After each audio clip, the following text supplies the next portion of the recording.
You know what? I have been waiting for a little box like this for a very long time. And I know that a lot of you guys have a problem with your mixes. That your mixes don't translate well. That means they sound great on your system, but not good anywhere else.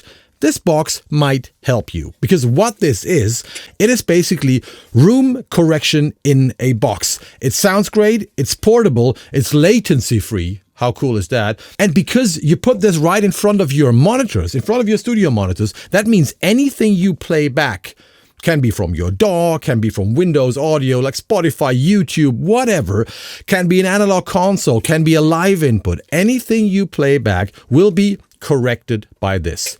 This is cool. Today, I want to introduce you to this little box, which is brand new, by the way, but I also want to talk about how you can make your mixes translate better. Welcome. I want to start with talking about how you can improve your mixes, how you can make them translate better, and then I'm going to introduce you to this little box. As usual, use the chapters below to navigate. What's the main reason why mixes don't translate? It's typically not your studio monitors. Because these days, even of more affordable active monitors, as long as they have a certain size so they can reproduce proper low end, are actually pretty decent and pretty good, and you can actually make good mixes on them. Don't get me wrong, I still totally recommend to spend as much money as you can on high-end monitors. That is great, but that is not the main problem, because the main problem is your room. If you mix in an untreated room, in a small room, especially in the low end, the peaks and nulls can be like, 25, 30 dB. Any studio monitor will be way more linear in the low end compared to your room. So that is the biggest problem. Again, especially in the low end. In a perfect world, we would all mix in professional, well-treated rooms with a linear frequency response. But a professional room is a real investment. It will cost you a lot of money and probably also a lot of time and a lot of work. I mean, it's still totally recommended. It's still totally recommended. The best thing is high-end monitors in a professional room. And by the way, something that you can do and that will cost you nothing is to download Room EQ Wizard. I put a link below, a free software where you can measure your room. And I highly recommend to measure the low end of your room and to start moving your studio monitors. Start experimenting, and you will see after some measurements, you will start understanding, especially like the bass response of your room. What happens if I go here? What happens if I go there? And by fine-tuning your position and the position of the speakers in the room, this goes a very long way. You can make your bass a lot more even, a lot more linear, and this will cost you nothing. So check out the link below. Please do that first. The second thing you want to do, if you can afford it, is buying acoustic treatment for your walls, for your ceiling, everywhere, especially bass traps. But I get it. There are a lot of people who can't afford that. There are a lot of people who are not allowed to put something on the walls, especially in home studios, or maybe you don't have the space for it.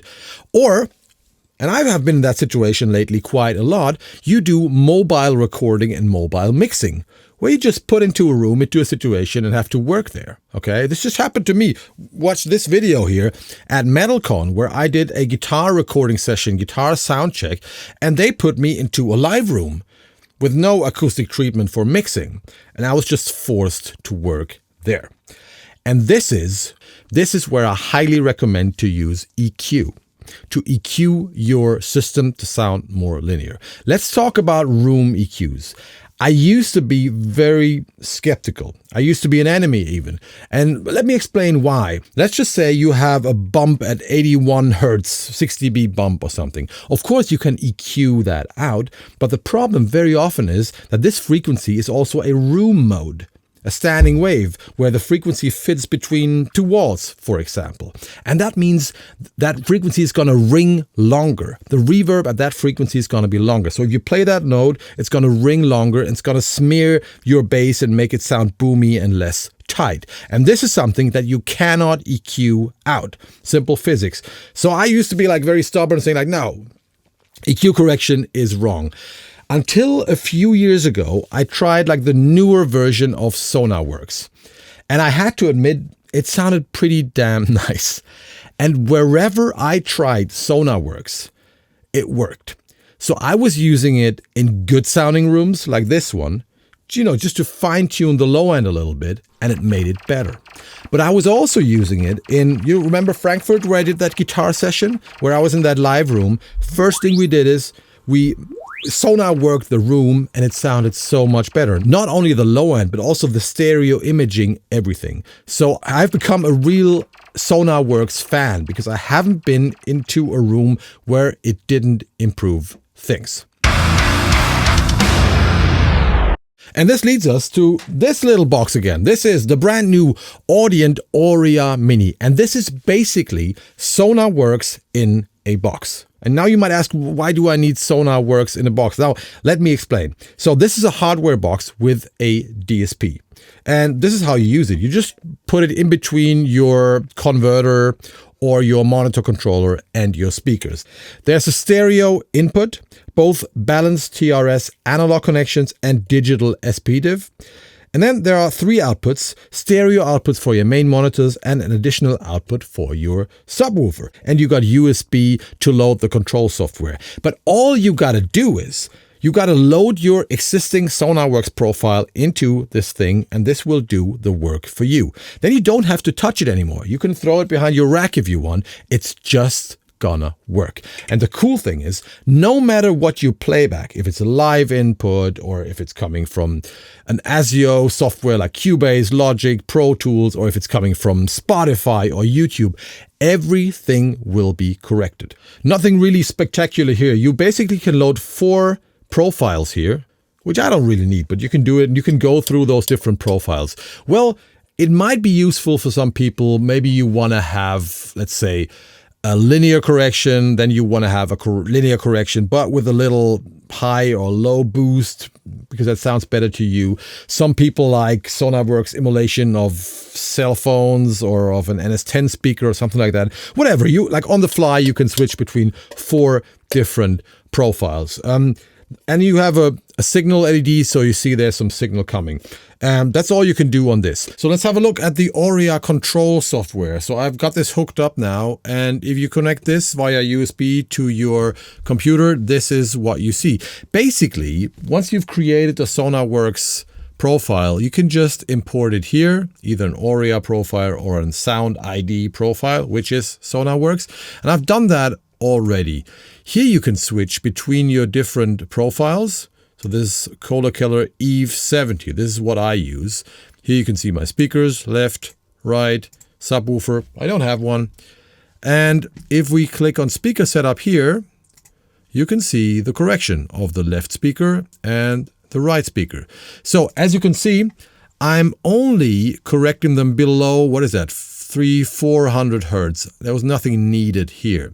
And the preset is called Kohle Eve 70. So I'm also only using 70% of the correction. So I fine-tuned that in Sonarworks, exported my preset and loaded it here.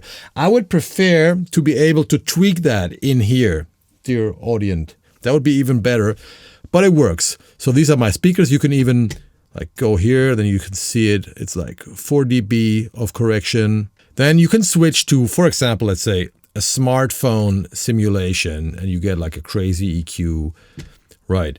And this is the default, and this is the manual mode. So you can also totally manually EQ whatever you want. So you can go here and do something like that and reset it. You have to do this for every speaker separately. I would like to also have like a stereo mode here. That would be cool.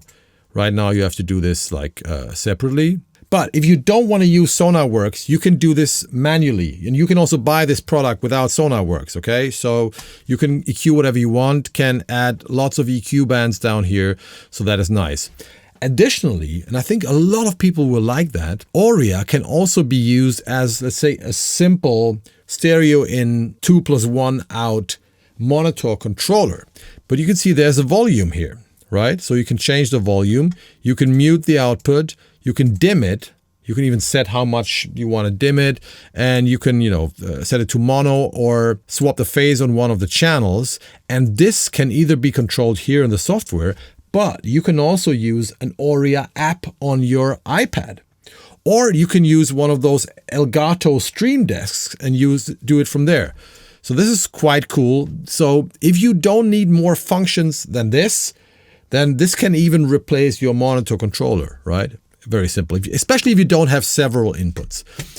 Anyway, here you can switch between the analog line in and the SPDIF digital in. But what's even more important, I believe, is that you don't even need this. So once you have found a setting that works for you, and I'm not going to change this, you don't even have to connect Oria Mini to your computer. You just need to connect the audio cables, and then you can put it in your rack or somewhere else, and you never have to touch it again. Pretty cool. And now you might ask, why do I need Sonarworks in a box? Now, let me explain. As much as I love Sonarworks, I had some serious issues with the Sonarworks software in the past. I know a lot of people forget bypassing the Sonarworks plugin in Cubase, Pro Tools, whatever, and then they bounce their mix through Sonarworks, and that's not going to translate. So that's one problem. What happened to me recently was I just had like a 2-in, 2-out interface, and I was doing guitar IRs. And I forgot to switch it off. And then it was like, why do the IR sound so weird? Yeah, because Sonarworks was on.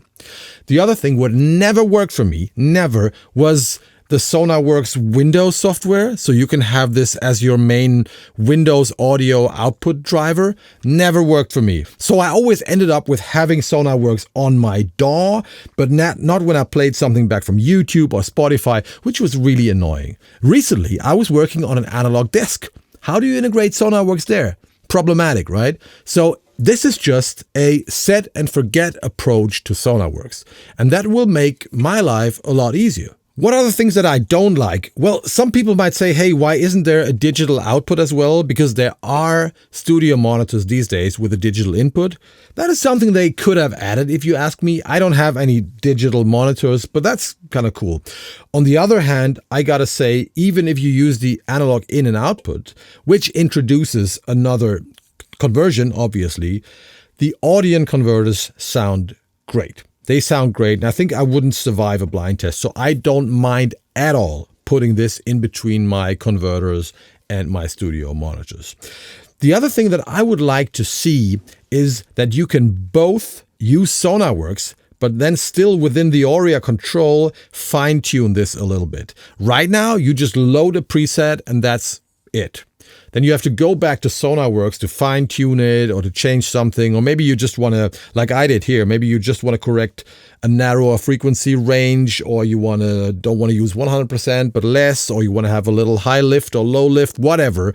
You can't do that within the Oria software, which I think would be much cooler. So please, Audient, if you could integrate that, that would be fantastic, so people don't have to go back to the Sonarworks software. But otherwise, this is an awesome product with, I believe, better converters than anything else on the market.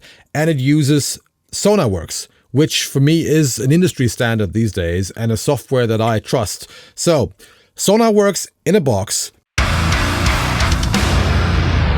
This thing comes in 3 versions, or let's say 3 packages.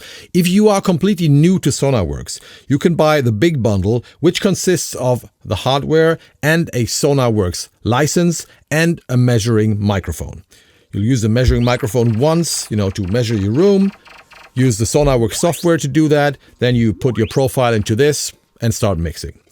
If you already have a Sonarworks license, you can get another bundle where you don't pay for Sonarworks twice. This is cool.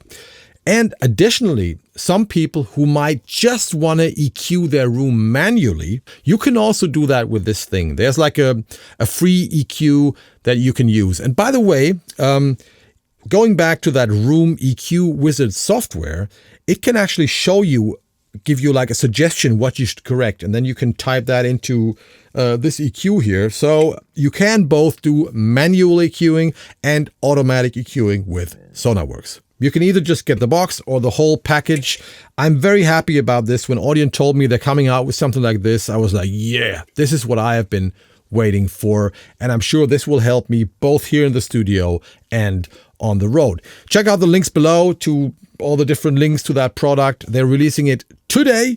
That's all I wanted to show you today. So start moving your speakers and then get something like this. It's cool. And yeah, before you ask, I'm using a new talkback mic. And I think it sounds really good. You've seen me using this also wonderful Austrian audio mic. But when I tried this, I felt like I need a little less EQ to sound extremely sexy. How do I sound? This is the JZ Vintage 67 microphone that Nolly and Gomez and a few other producer friends highly recommended. So I'm going to try this on a few other sources. So far on my voice, it sounds really nice. Again, that's all for today. Leave a comment below. All the links, check it out in the description. I hope you will enjoy this as much as I do. I see you in hell, motherfuckers. Bye-bye.